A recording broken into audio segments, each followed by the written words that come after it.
People पतवारी माता की कहानी। एक बुढ़िया थी। उसने अपनी बहू से कहा तो दूध दही बेच के आ। वह बेचने गई तो रास्ते में औरतें पीपल पतवारी सींच रही थीं।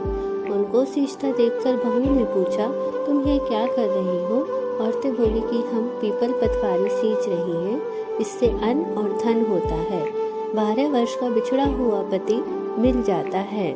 बहू बोली, ऐसी बात है तो तुम पानी से सींचती हो तो मैं दूध से सींचूंगी। गुजरी बहू रोजाना दूध दही बेचने नहीं जाती। वह रोजाना दूध को पीपल में और दही को पतवारी में सींचती।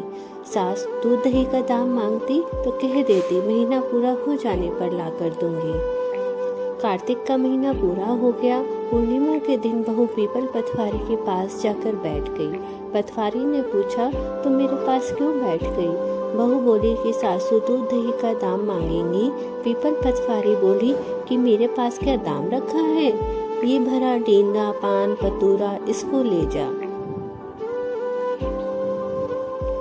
बहू ने वही ले जाकर कोठरी में रख दिया और डर के मारे कपड़ा ओढ़कर सो गई। सास बोली, पैसे ले आई बहू? बहू बोली, कोठरी में रखे हैं। सास ने कोठरी खोलकर देखी तो देखा हीरा मोती जगमगा रहे हैं।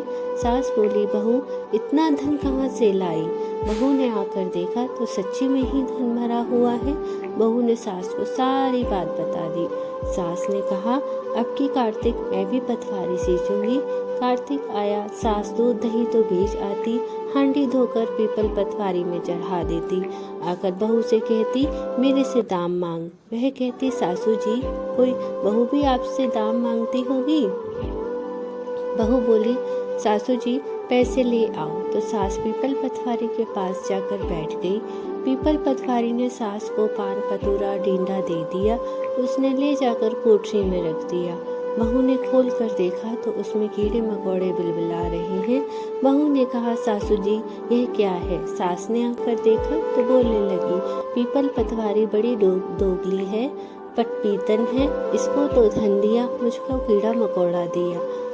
तब सब कोई बोलने लगे कि बहू तो सत की भूखी सींची थी, तुम धन की भूखी। हे पतवारी माता, जैसे बहू को दिया वैसा सबको देना, जैसे सास को दिया वैसे किसी को मत देना।